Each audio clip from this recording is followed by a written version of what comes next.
ರಾಮ್ ಊಟ ಮಾಡಿಸ್ತಾ ಅಷ್ಟು ಊಟನ ಸಾನು ಬೇಡ ಅಂದೆ ಊಟ ಮಾಡ್ತಾಳೆ. ಸಾನು ಊಟ ಆದಮೇಲೆ ರಾಮ್ ತಾನು ಊಟ ಮಾಡ್ತಾನೆ. ಎಲ್ಲರೂ ಊಟ ಮಾಡಿ ಸ್ವಲ್ಪ ಹೊತ್ತು ಸಾನು ಜೊತೆ ಮಾತಾಡ್ತಾರೆ.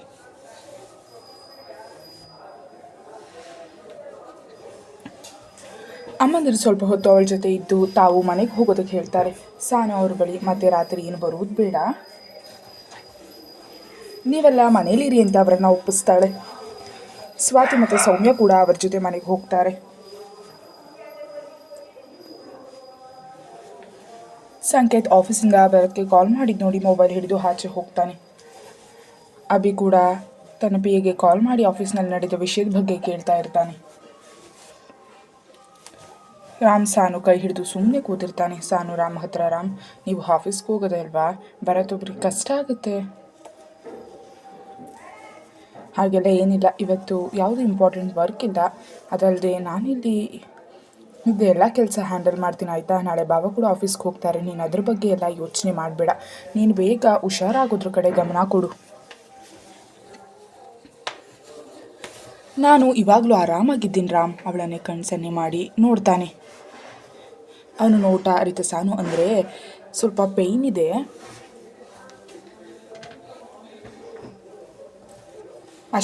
ಅಷ್ಟರಲ್ಲಿಗೆ ಅಂಜು ಮತ್ತು ಪ್ರಥಮ್ ಬರ್ತಾರೆ. ಅಂಜು ಬಂದವಳು ಸಾನುನ ಅಪ್ಪಿ, ಸಾರಿ ಕಣೆ, ನಾನು ನಿನ್ನ ಜೊತೆನೇ ಇರಬೇಕಿತ್ತು, ಅವಾಗ ಇಷ್ಟೆಲ್ಲ ಆಗ್ತಾ ಇರಲಿಲ್ಲ ಅಂತ ಕಣ್ಣೀರು ಹಾಕ್ತಾಳೆ. ಅಂಜು, ಇವಾಗ ಅಳೋದು ಯಾಕೆ, ನೀನು ನನ್ನ ಜೊತೆ ಇದ್ದಿದ್ರು ಆಗಬೇಕು ಅಂತ ಇದ್ದಿದ್ದು ಹಾಗೇ ಆಗ್ತಿತ್ತಾಯ್ತಾ, ನಾನು ಬೇಗ ಹುಷಾರಾಗ್ತೀನಿ, ನೀನು ಸದ್ಯದಲ್ಲೇ ಮದುವೆ ಆಗ್ತಿದೆಯಾ, ಖುಷಿಯಾಗಿರಬೇಕು, ಎಲ್ಲಿ ನಗು ಅಂತ ಅವಳನ್ನು ನಗಿಸ್ತಾಳೆ.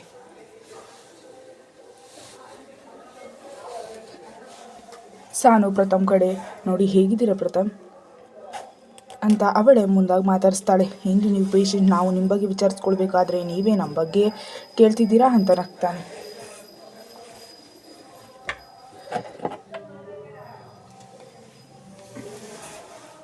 ಅವನ ಮಾತು ಕೇಳಿ ಸಾನು ನಗುತ್ತಾ, ಹಾಗೇನಿಲ್ಲ, ನೀವಿನ್ನೂ ಸ್ವಲ್ಪ ದಿನಕ್ಕೆ ಈ ಟಾರ್ಚರ್ನ ಮದುವೆ ಆಗ್ತಿದ್ದೀರಾ, ಸ್ವಲ್ಪ ಅದಕ್ಕೆ.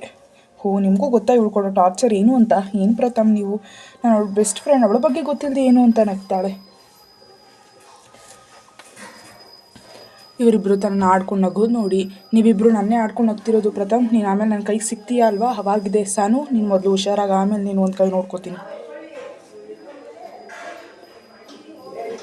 ಪ್ರಥಮ ಅವಳ ಮಾತು ಕೇಳಿ ಉಗುಳು ನುಂಗುತ್ತಾ, ಬೇಬಿ ನಾನು ಹೇಳಿದಾಗಲ್ಲ, ನೀನು ತಪ್ಪಾಗಿ ತಿಳ್ಕೊಂಡಿದ್ಯಾ ಅಂತ ಅವಳು ಸಮಾಧಾನ ಮಾಡೋಕೆ ನೋಡ್ತಾನೆ.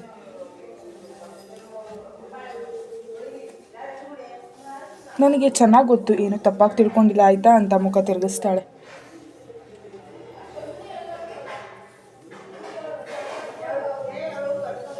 ಪ್ರಥಮ್ ಸಪ್ಪೆ ಮುಖ ಮಾಡಿ ಸಾನು ಕಡೆ ನೋಡ್ತಾನೆ. ಇಷ್ಟು ಹೊತ್ತು ಸುಮ್ಮನೆ ಅವ್ರ ಮಾತು ಕೇಳ್ತಿದ್ದ. ರಾಮ್ನ ನೋಡಿ ಪ್ರಥಮ್ ಹಾಯ್ ಸರ್ ಅಂತ ಹೇಳ್ತಾನೆ. ರಾಮ್ ಕೂಡ ಅವನ್ನ ನೋಡಿ ಹಾಯ್ ಹೇಳ್ತಾನೆ.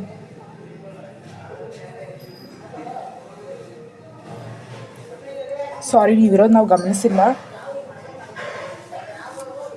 ನಾವೇ ಮಾತಾಡ್ತಾ ಇದ್ವಿ ಅಂತ ಅಂಜು ಮುಜುಗರದಲ್ಲಿ ಹೇಳ್ತಾಳೆ. ಹಿಟ್ಸ್ ಓಕೆ, ನಾನೇನು ಅಂದ್ಕೊಂಡಿಲ್ಲ ಅಂತ ರಾಮ್ ಹೇಳಿದ್ದು ಕೇಳಿ ಅವರಿಬ್ಬರು ನಿರಾಳ ಆಗ್ತಾರೆ.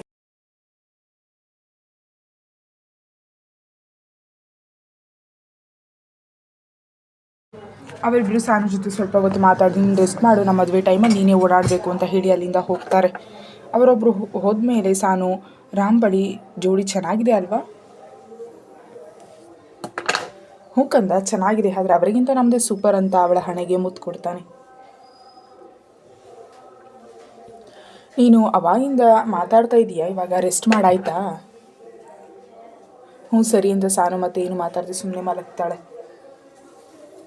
ಇತ್ತ ಹೊರಗಡೆ ಮಾತಾಡ್ತಿದ್ದ ಬಳಿ ಅಭಿನಯ ಬರ್ತಾನೆ. ಅಭಿ ಅವನ ಕಡೆ ಒಮ್ಮೆ ನೋಡಿ ಮತ್ತೆ ಫೋನಲ್ಲಿ ಮಾತಾಡ್ತಾ ಇರ್ತಾನೆ. ಅಣ್ಣ, ನಾನು ನಿನ್ನ ಹತ್ರ ಮಾತಾಡಬೇಕು ಅಂತ ಮೆತ್ತಗೆ ಹೇಳ್ತಾನೆ.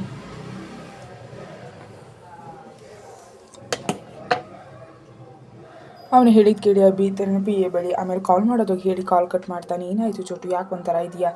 ಅಣ್ಣ, ನನಗೆ ತುಂಬ ಟೆನ್ಷನ್ ಆಗ್ತಿದೆ. ಯಾಕೆ ಟೆನ್ಷನ್, ಸಾನು ಹುಷಾರಾಗಿದ್ದಾಳೆ ತಾನೆ ಅಂತ ಗಾಬರಿಯಲ್ಲಿ ಕೇಳ್ತಾನೆ. ಸಾನು ಹುಷಾರಾಗಿ ಇದ್ದಾಳೆ, ಆದರೆ ಮುಂದೆ ಸಾನು ಜೀವನದ ಬಗ್ಗೆ ಟೆನ್ಷನ್ ಆಗ್ತಿದೆ. ಸಾನು ಜೀವನದ ಬಗ್ಗೆನಾ ಅಂತ ಆಶ್ಚರ್ಯದಲ್ಲಿ ಕೇಳ್ತಾನೆ.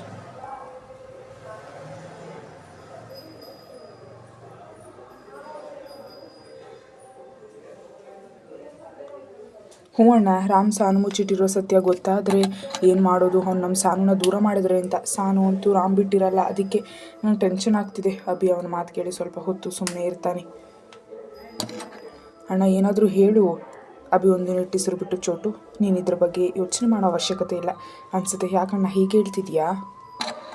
ನೋಡು ಚೋಟು, ರಾಮ್ಗೆ ನಮ್ಮ ಸಾನು ಅಂದರೆ ಎಷ್ಟು ಪ್ರೀತಿ ಅಂತ ನಿನಗೆ ಮತ್ತೆ ಹೇಳೋ ಅಗತ್ಯ ಇಲ್ಲ. ಕಣ್ಣಾರೆ ನೋಡಿದೀಯಲ್ವಾ, ಅವನವಳನ್ನು ಯಾವತ್ತೂ ದೂರ ಮಾಡಲ್ಲ.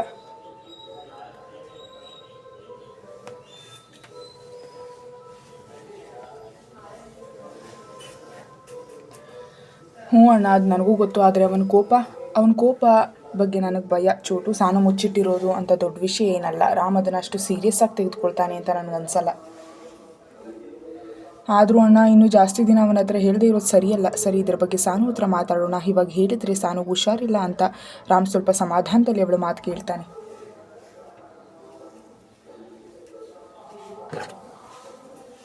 ಹ್ಞೂ ಅಣ್ಣ, ಸರಿ, ಸಾನು ಹತ್ರ ಮಾತಾಡಿ ನಾನು ಮನೆಗೆ ಹೋಗಿ ಲ್ಯಾಪ್ಟಾಪ್ ಎಲ್ಲ ತೊಗೊಂಡು ಬರ್ತೀನಿ.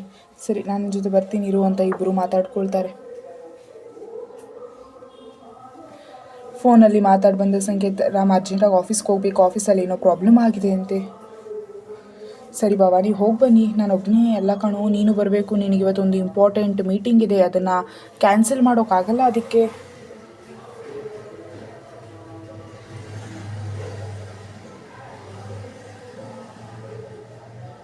ಅಲ್ಲ ಬಾಬಾ, ಕಂದನ್ ಬಿಟ್ಟು ನಾನು ಹೇಗೆ ಬರಲಿ, ನೀವೇ ನೋಡ್ಕೊಳ್ಳಿ ಅದನ್ನು. ಅಭಿ ಮತ್ತು ಅಭಿನಯ ಸಾನು ಹತ್ರ ಮಾತಾಡೋಕ್ಕೆ ಅಂತ ಅಲ್ಲಿಗೆ ಬಂದವರು. ಇವರು ಮಾತು ಕೇಳಿ ಅಭಿ, ರಾಮ್ ಹತ್ರ ನೀವು ಹೋಗಿ ಬನ್ನಿ, ನಾವಿಬ್ಬರು ಇಲ್ಲೇ ಇರ್ತೀವಿ ಅಂತ ಹೇಳ್ತಾನೆ.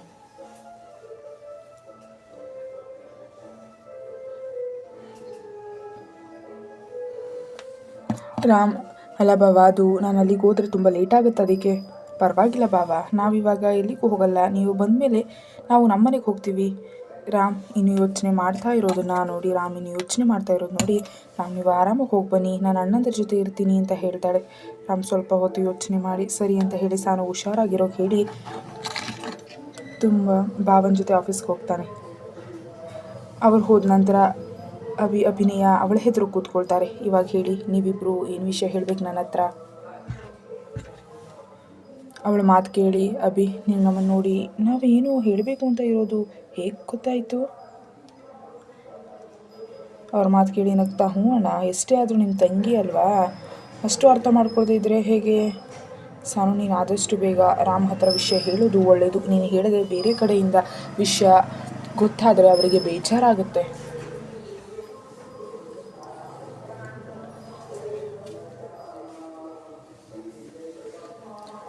ಅಣ್ಣ, ಆದರೆ ಇವಾಗ ಈ ವಿಷಯ ಹೇಳೋದಷ್ಟು ಮುಖ್ಯನಾ ಅಂತ ಮುಖ ಸಪ್ಪಗೆ ಮಾಡಿ ಹೇಳ್ತಾಳೆ. ಹ್ಞೂ ಸಾನು, ಗಂಡ ಹೆಂಡತಿ ನಡುವೆ ಮುಚ್ಚು ಮರೆ ಒಳ್ಳೆಯದಲ್ಲ.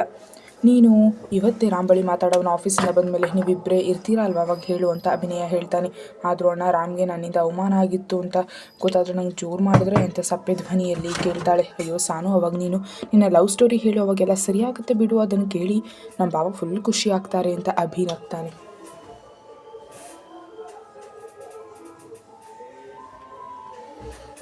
ಹ್ಞೂ ಸಾನು, ಹಾಗೆ ಮಾಡು.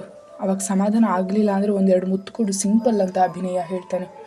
ಥೂ ಅಣ್ಣ, ನಿಂಗೆ ನಾಚಿಕೆ ಅನ್ನೋದು ಇಲ್ಲ. ಸಾನು, ಅವನು ಮಾತು ಬಿಡು, ಇವಾಗ ವಿಷಯ ಹೇಳೋದ್ರ ಬಗ್ಗೆ ಯೋಚನೆ ಮಾಡು ಅಂತ ಅಭಿ ಹೇಳಿದರೆ ಸಾನು ರಾಮ ಹತ್ರ ಮಾತಾಡೋದ್ರ ಬಗ್ಗೆ ಯೋಚನೆ ಮಾಡ್ತಾಳೆ. ಸಾನು ತನ್ನ ಅಣ್ಣಂದರೆ ಹೇಳಿದ್ರ ಬಗ್ಗೆ ಯೋಚನೆ ಮಾಡ್ತಾ ಇರ್ತಾಳೆ. ಆಫೀಸ್ಗೆ ಹೋದ ರಾಮ್ ಅಲ್ಲಿನ ಮೀಟಿಂಗ್ ಮುಗಿಸಿ ಇನ್ನು 1 ವಾರ ಯಾವುದೇ ಮೀಟಿಂಗ್ ಕೂಡ ಅರೇಂಜ್ ಮಾಡಬೇಡ, ಹಾಗೆ ತಾನು ಸ್ವಲ್ಪ ದಿನ ಆಫೀಸ್ಗೆ ಬರಲ್ಲ ಅಂತ ತನ್ನ PA ಹತ್ರ ಹೇಳ್ತಾನೆ. ಬಾಸ್, ಅಷ್ಟು ದಿನ ನೀವು ಬಂದಿಲ್ಲ ಅಂದರೆ ತೊಂದರೆ ಆಗುತ್ತೆ ಅಂತ ತಡೆದು ಹೇಳ್ತಾನೆ. ರಾಮ್ ಸ್ವಲ್ಪ ಹೊತ್ತು ಯೋಚನೆ ಮಾಡಿ ಇಂಪಾರ್ಟೆಂಟ್ ಅಂತ ಅನಿಸಿದ್ರೆ ಅಷ್ಟೇ ಕಾಲ್ ಮಾಡು, ಇಲ್ಲ ಅಂದರೆ ಎಲ್ಲ ಕೆಲಸ ಭರತ್ ಮತ್ತು ಭಾವ ನೋಡ್ಕೊಳ್ತಾರೆ ಅಂತ ಹೇಳಿ ಅಲ್ಲಿಂದ ಹೊರಡ್ತಾನೆ.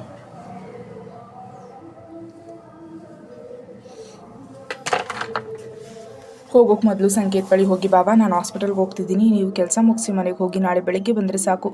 ಅಲ್ಲ ಕಣೋ, ನಾನು ಬರ್ತೀನಿ ಹಾಸ್ಪಿಟಲ್ಗೆ. ಬೇಡ ಬಾಬಾ, ಚಿಂಟು ನಿಮ್ಮನ್ನು ಕೇಳ್ತಿರ್ತಾನೆ, ನೀವು ಅವನ ಜೊತೆ, ನಿಮಗೂ ಗೊತ್ತು ಅವನ ಹಠ ಏನು ಅಂತ. ಅವನ ಹಠಕ್ಕೆ ನಿಂತರೆ ಯಾರ ಮಾತು ಕೂಡ ಕೇಳಲ್ಲ. ಅದಕ್ಕೆ ಸಂಕೇತ್ ಮಗನ ಬಗ್ಗೆ ಯೋಚನೆ ಮಾಡಿ, ಸರಿ ಕಣೋ, ನಾನು ನಾಳೆ ಬೆಳಗ್ಗೆ ಬರ್ತೀನಿ, ನೀನು ಇವಾಗ ಹೋಗು, ಏನಾದರೂ ಪ್ರಾಬ್ಲಮ್ ಆದರೆ ಕಾಲ್ ಮಾಡು.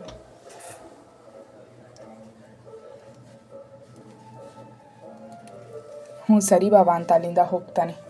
ರಾಮ್ ಹಾಸ್ಪಿಟಲ್ಗೆ ಬರ್ತಾನೆ. ರಾಮ್ ಬಂದಾಗ ಸಾನು ಸುಮ್ಮನೆ ಮಲಗಿದ್ರೆ ಅಭಿನಯ ಇಬ್ಬರು ಮೊಬೈಲ್ ನೋಡ್ತಿರ್ತಾರೆ.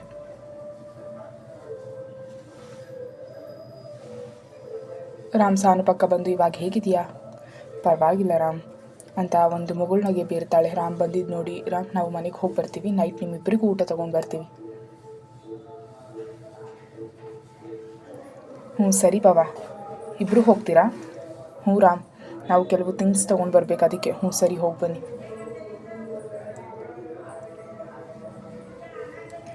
ಸಾನು ಹುಷಾರು, ನಾವಿಬ್ಬರು ಬರ್ತೀವಿ ರಾತ್ರಿ ಅಂತ ಅಭಿನಯ ಹೇಳಿದ್ರೆ. ಅಣ್ಣ ನೀವು ಮತ್ತೆ ನೈಟ್ ಬರೋದು ಬೇಡ, ಡ್ರೈವರ್ ಹತ್ರ ಊಟ ಕಳಿಸ್ಕೊಡಿ, ನೀವು ನಾಳೆ ಬೆಳಿಗ್ಗೆ ಬನ್ನಿ. ಸಾನು ನಾವು ಬರ್ತೀವಿ, ನಮಗೇನು ತೊಂದರೆ ಇಲ್ಲ ಅಣ್ಣ, ತೊಂದರೆ ಪ್ರಶ್ನೆ ಇಲ್ಲ. ಅಭಿ ಅಣ್ಣ ನೀನಾದರೂ ಹೇಳು. ಅಭಿ ಸಾನು ಕಡೆ ನೋಡಿ, ಚೋಟು ನಾವು ನಾಳೆ ಬೆಳಿಗ್ಗೆ ಬರೋಣ, ಸಾನು ನೀನು ಹುಷಾರು, ರಾಮ್ ನೀವು ಕೂಡ ಅಂತ ಇಬ್ಬರಿಗೂ ತಿಳಿಸಿ ಅಭಿನಯನ ಕರ್ಕೊಂಡು ಹೋಗ್ತಾನೆ.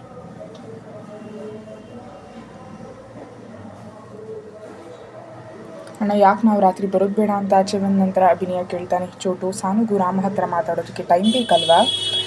ನಾವು ಇದ್ದಾಗ ಅವರಿಗೂ ಮಾತಾಡೋಕ್ಕೆ ತೊಂದರೆ ಆಗಬಾರ್ದು, ಅದಕ್ಕೆ. ಓ ಹೌದಲ್ವಾ, ನಾನು ಇದ್ರ ಬಗ್ಗೆ ಯೋಚನೆ ಮಾಡೇ ಇರಲಿಲ್ಲ, ಅದಕ್ಕೆ ನೀನ ಪೆದ್ದ ಅನ್ನೋದು ಅಂತ ತಲೆ ಮೊಟಕ್ತಾನೆ.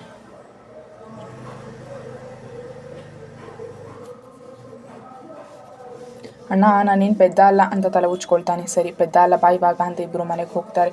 ಅವರಿಬ್ಬರು ಹೋದ್ಮೇಲೆ ರಾಮ್ ಸಾನು ಪಕ್ಕ ಇದ್ದ ಚೇರ್ ಮೇಲೆ ಕೂತ್ಕೊಳ್ತಾನೆ.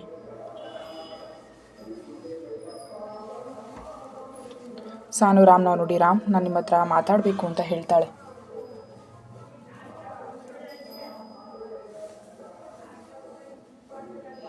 ಅರೆ ಕಂದ, ಇದೇನು ಹೊಸದಾಗಿ ಪರ್ಮಿಷನ್ ಕೇಳ್ತಿದ್ಯಾ, ಹೇಳು ಅದೇನಂತ. ಅದು ರಾಮ್, ಅದು ಏನಂದರೆ ಅಂತ ಹೇಳುವಷ್ಟರಲ್ಲಿಗೆ ಡಾಕ್ಟರ್ ಬರ್ತಾರೆ. ಹಾಯ್ ಡಾಕ್ಟರ್, ಹೇಗಿದ್ದೀರಾ ಇವಾಗ ಅಂತ ಅವ್ರ ಬಳಿ ಬರ್ತಾರೆ.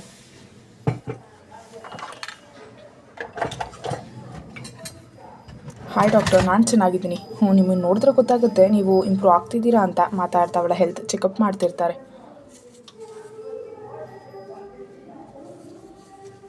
ಹ್ಞೂ ಡಾಕ್ಟರ್, ನಾನು ಯಾವಾಗ ಮನೆಗೆ ಹೋಗ್ಬೋದು? ಏನು ಡಾಕ್ಟರ್ ನೀವು ಹೀಗೆ ಹೇಳಿದರೆ, ಉಳಿದ ಪೇಷಂಟ್ ಕತೆ ಏನು? ಡಾಕ್ಟರ್ ಪ್ಲೀಸ್, ಡಾಕ್ಟರ್ ಆಗಿ ಹಾಸ್ಪಿಟಲಲ್ಲಿ ಇರ್ಬೋದು, ಆದರೆ ಪೇಷಂಟ್ ಆಗಿರೋದು ಹಿಂಸೆ ಆಗುತ್ತೆ. ಆದರೆ ಡಾಕ್ಟರ್ ಹಿಂಸೆ ಆದರೂ ನೀವು ಅಡ್ಜಸ್ಟ್ ಮಾಡ್ಕೊಳ್ಬೇಕು, ಯಾಕಂದರೆ ನಿಮಗೆ ನಿನ್ನೆ ತಾನೇ ಆಪ್ರೇಷನ್ ಆಗಿದೆ. ಇಲ್ಲ ಅಂದರೂ ಇನ್ನೂ 5 to 6 days ಹಾಸ್ಪಿಟಲಲ್ಲಿ ಇರಬೇಕು. ಅವ್ರ ಮಾತು ಕೇಳಿ ಸಾನು ಮುಖ ಸಪ್ಪೆ ಮಾಡ್ತಾಳೆ. ಡೋಂಟ್ ವರಿ ಡಾಕ್ಟರ್, ನಿಮ್ಮ ಹಸ್ಬೆಂಡ್ ನಿಮ್ಮ ಜೊತೆನೇ ಇರ್ತಾರೆ, ನಿಮ್ಗೆ ಬೋರ್ ಆಗಲ್ಲ ಬಿಡಿ ಅಲ್ವಾ ಮಿಸ್ಟರ್ ರಾಮ್ ಅಂತ ಅವ್ರನ್ನ ನೋಡಿ ಕೇಳ್ತಾರೆ. ಎಸ್ ಡಾಕ್ಟರ್, ನನಗೇನು ಬೇಜಾರಿಲ್ಲ ಹಾಸ್ಪಿಟಲಲ್ಲಿ ಇರೋಕೆ, ನನಗೆ ನನ್ನ ಕಂದ ಹುಷಾರಾದ್ರೆ ಆಯಿತು. ನೋಡಿದ್ರೆ ಇಷ್ಟು ಪ್ರೀತಿ ಮಾಡೋ ಹಸ್ಬೆಂಡ್ ಇರಬೇಕಾದ್ರೆ ಮತ್ತೇನು ಯೋಚನೆ ನಿಮಗೆ, ಆರಾಮಾಗಿ ರೆಸ್ಟ್ ಮಾಡಿ ಅಂತ ಹೇಳಿ ಅಲ್ಲಿಂದ ಹೋಗ್ತಾರೆ.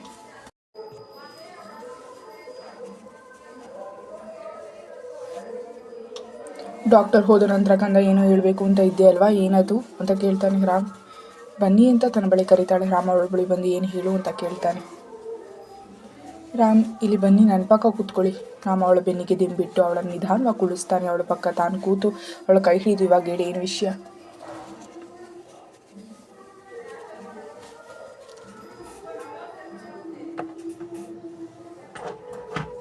ಸಾನವನ ಎದೆಗೆ ಹೊರಗೆ ರಾಮ್, ನಾನು ವಿಷಯ ಹೇಳಿದ ಮೇಲೆ ಕೋಪ ಮಾಡ್ಕೊಳ್ಬಾರ್ದು ಅಂತ ಅವನ ಶರ್ಟ್ ಬಟನ್ ಜೊತೆ ಆಟ ಆಡ್ತಾ ಕೇಳ್ತಾಳೆ. ನೀನು ಈ ಥರ ಮಾಡೋದು ನೋಡಿದ್ರೆ ಗೊತ್ತಾಗ್ತಿದೆ ಏನೋ ವಿಷಯ ತುಂಬ ಸೀರಿಯಸ್ ಆಗಿದೆ ಅಂತ. ರಾಮ್ ಪ್ಲೀಸ್, ನಾನು ಹೇಳೋ ತನಕ ಸುಮ್ಮನೆ ಇರಿಲ್ಲ, ನನಗೆ ಭಯ ಆಗುತ್ತೆ. ಆಯಿತು ಸರಿ, ನೀನೇ ಮಾತಾಡು, ಅಲ್ಲಿ ತನಕ ನಾನು ಮಾತಾಡಲ್ಲ. ಅದು ರಾಮ್, ನಾನು ನಿಮ್ಮ ಮೊದಲೇ ಪರಿಚಯ ಇದ್ನಾ, ಅಂದರೆ ಮದುವೆಗೆ ಮೊದಲು?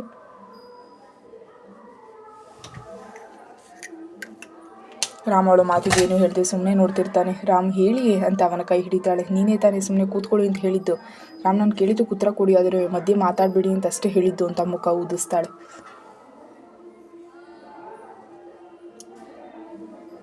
ಸರಿ ಸರಿ, ನೀನು ಕೇಳಿದ್ದು ಉತ್ತರ ಕೊಡ್ತೀನಿ, ನೀನು ಈ ಥರ ಇರಬೇಡ ಆಯಿತಾ?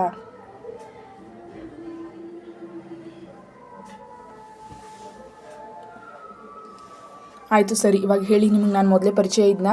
ಇಲ್ಲ ಕಂದ, ನಂಗೆ ನೀನು ಮದುವೆ ಆದಮೇಲೆ ಪರಿಚಯ ಆಗಿದ್ದು, ಅದಕ್ಕೂ ಮೊದಲು ನೀನು ನನಗೆ ಸಿಕ್ಕಿದ್ರೆ ಇಷ್ಟು ಹೊತ್ತಿಗೆ ಕತೆ ಬೇರೆಯೇ ಆಗಿರೋದು. ಬೇರೆ ಏನು ಕತೆ ಆಗಿರೋದು ಅಂತ ಪ್ರಶ್ನಾರ್ಥಕವಾಗಿ ನೋಡ್ತಾಳೆ. ಅದೇನು ಅಂದರೆ ಇಷ್ಟು ಹೊತ್ತಿಗೆ ನಮಗೆ ಮುದ್ದಾದ ಮಗು ಇರೋದು ಅಥವಾ ರೆಡಿ ಆಗಿರೋದು ಅಂತ ಕಣ್ಣು ಹೊಡಿತಾನೆ. ರಾಮ್ ಏನು ಮಾತು, ಸ್ವಲ್ಪ ನಾಚಿಕೆ ಅನ್ನೋದೇ ಇಲ್ಲ ಅಂತ ಹೇಳಿ ನಾಚಿಕೆ ತಲೆ ತಗ್ಗಿಸ್ತಾಳೆ. ನಾಚಿಕೆ ಯಾಕೆ, ನಾನು ಕೇಳಿದ್ದು ನನ್ನ ಹೆಂಡತಿ ಹತ್ರ, ಬೇರೆ ಯಾರ ಹತ್ರ ಅಲ್ಲ ಅಲ್ವಾ ಅಂತ ಕಣ್ಣು ಹೊಡಿತಾನೆ.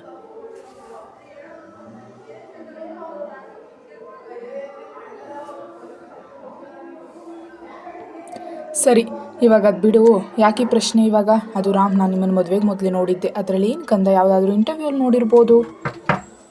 ರಾಮ್, ಅದೆಲ್ಲ ಅಲ್ಲ, ಡೈರೆಕ್ಟಾಗಿ ನೋಡಿದ್ದೀನಿ. ಅದು ಅಲ್ಲದೆ ಮಾತು ಕೂಡ ಆಡಿಸಿದ್ದೀನಿ.